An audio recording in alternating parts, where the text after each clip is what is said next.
BJP की केंद्रीय नेतृत्व की टीम में उत्तर प्रदेश से कुल 8 नामों को शामिल किया गया है, लेकिन एक नाम ने सभी को चौंकाया है और वो नाम है कुंवर बासित अली का, जो कि उत्तर प्रदेश में अल्पसंख्यक मोर्चा के प्रदेश अध्यक्ष थे और अब उनको अल्पसंख्यक मोर्चा का राष्ट्रीय अध्यक्ष बनाया गया है। कुंवर बासित अली हमारे साथ मौजूद है, उनसे बात करेंगे। बासित भाई, जब पता चला कि यूपी के अध्यक्ष से सीधे राष्ट्रीय अध्यक्ष, तो क्या मन में आया? बहुत अच्छा लगा, लेकिन जब कोई भी दायित्व मिलता है तो जिम्मेदारी बढ़ती है और एक दायित्व का बोध होना चाहिए। मुझे एहसास है कि पूरे देश में अल्पसंख्यक समाज के लोगों को जोड़ना है, मोदी जी की नीतियों को घर घर लेकर जाना है और सबका साथ, सबका विकास, सबका विश्वास केवल कहा नहीं गया है। सभी जितने भी अल्पसंख्यक मोर्चे के अंदर या अल्पसंख्यक समाज के अलग अलग पंथ, अलग अलग धर्म के लोग हैं, उनको सबको साथ लेकर चलना और उनके बूथों पर भारतीय जनता पार्टी को मजबूत करना और योजनाओं को लोगों तक पहुंचाना और लोगों की बात सरकार तक पहुंचाना, संगठन तक पहुंचाना। तो ये काम करेंगे और निश्चित रूप से मैं आभार और धन्यवाद करता हूं अपने राष्ट्रीय अध्यक्ष आदरणीय श्री नितिन नवीन जी को, हमारे देश के लोकप्रिय प्रधानमंत्री आदरणीय मोदी जी को, अमित शाह जी को और हमारे संगठन महामंत्री BL संतोष जी, पंकज चौधरी जी और हमारे संगठन महामंत्री धर्मपाल जी भाई साहब, सभी वो लोग जिन्होंने मुझ पर विश्वास व्यक्त किया और इस विश्वास के साथ पूरी ताकत और पूरा एक अपना दमखम लगा करके मोर्चे की बात लोगों तक पहुंचाने का काम करेंगे। और मुझे यकीन है कि इस बार जो पूरे देश में जो हमारे बूथ हैं उन पर अच्छे खासे तादाद में भारतीय जनता पार्टी को समर्थन मिलेगा। अच्छा बासित भाई, मुझे ये बताइए, अब तो साल 2027 की विधानसभा बहुत वक्त बचा नहीं। यूपी में मुस्लिम आबादी बहुत ज़्यादा है, समाजवादी पार्टी, BSP, कांग्रेस, सभी लोग उन मतों पर अपना दावा पेश करते रहे हैं। तो अब आपको पार्टी का राष्ट्रीय अध्यक्ष बनाया है अल्पसंख्यक मोर्चे का, तो ये मुसलमानों को पार्टी से जोड़ने की कौन सी बड़ी मुहिम आप शुरू करेंगे? देखिए, सबसे ज़्यादा लाभ केंद्र सरकार का अल्पसंख्यक समाज को हुआ, मुसलमानों को हुआ। चाहे वो प्रधानमंत्री आवास हो, चाहे बहनों को 3 तलाक के रूप में एक ताकत मिली हो, चाहे महिलाओं को सशक्त करने के लिए बिल लाया गया हो और शौचालय बनाए गए हों, सुरक्षा का माहौल दिया गया हो। ये सब वो बातें हैं जो महिलाओं के मन को सीधे भारतीय जनता पार्टी से जोड़ती हैं और डबल इंजन की सरकार महिलाओं के लिए, गरीबों के लिए, बुजुर्गों के लिए, बच्चों के लिए, सबके लिए काम कर रही है। इसलिए केवल हमें लोगों तक अपनी बातों को लेकर जाना है, सरकार की बातों को लेकर जाना है। लोग तैयार बैठे हैं मोदी और योगी के साथ जुड़ने के लिए और भारतीय जनता पार्टी जिताने के लिए। समाजवादी पार्टी के पास लटकाने, भटकाने, बहकाने के अलावा कुछ नहीं है। वो केवल लोगों को भटकाने और मुसलमानों को दंगाई बनाने का काम करते हैं, इसके अलावा उनके पास कोई योजना नहीं है। अच्छा मुझे बताइए, जब पद बड़ा होता है तो चुनौती बड़ी हो जाती है। प्रदेश के प्रभार के बाद राष्ट्रीय स्तर का प्रभार जो आपको मिला है, कितनी बड़ी चुनौती है आपके लिए उत्तर प्रदेश में, खासतौर पर चूंकि यहाँ चुनाव होने वाले हैं, अल्पसंख्यकों को पार्टी से जोड़ने की कितनी बड़ी चुनौती है?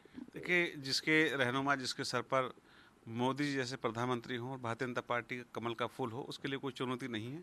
वो उसी तरह से सहज भाव से काम करेगा जैसे करता है। हमारे पास बताने के लिए और दिखाने के लिए चेहरा है, बताने के लिए योजनाएं हैं और बताने के लिए और घरों तक ले जाने के लिए काम है। तो इसलिए कोई चुनौती नहीं है।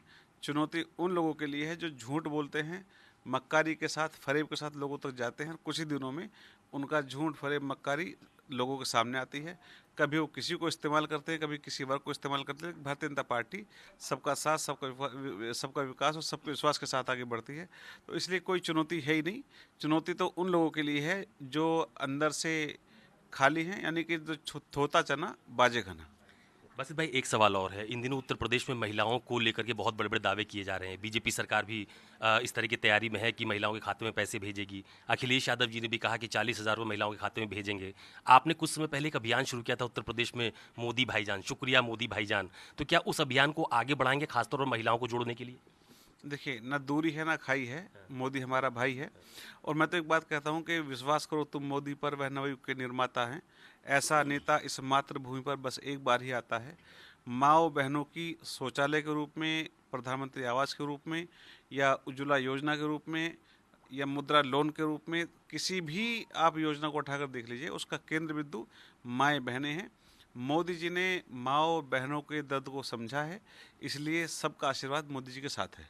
अच्छा, पिछली बार आपने एक बात और कही थी कि पश्चिमी उत्तर प्रदेश में चूंकि मुस्लिम मुस्लिम मतदाताओं की संख्या बहुत ज़्यादा है तो हम लोग वहाँ पर ज़्यादा बड़ा अभियान चलाएंगे।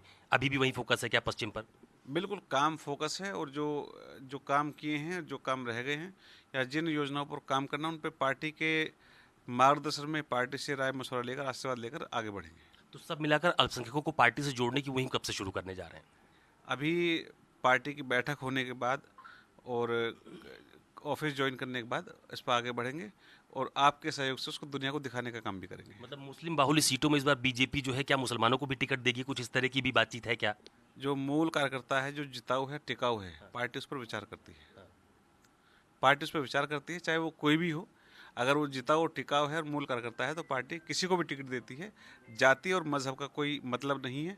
पार्टी सर्वे के आधार पर, पार्टी उस विधानसभा के रिक्वायरमेंट के हिसाब से, पार्टी वहाँ के समीकरण के हिसाब से टिकट देती है। उसमें जात, मजहब या नाम कोई मायने नहीं रखता।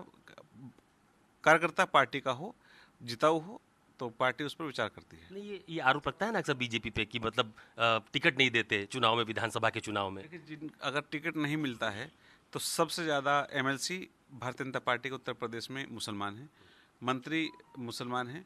इसलिए ये आरोप वो लोग लगाते हैं जो मुसलमानों को वोट बैंक मानते हैं और मुसलमानों को भटकाकर और भाजपा का डर दिखाकर वोट लेते हैं। यहाँ भारतीय जनता पार्टी ना डराती है, ना उनको डर दिखाती है। भारतीय जनता पार्टी विकास के माध्यम से, सेवा के माध्यम से लोगों के बीच जाती है।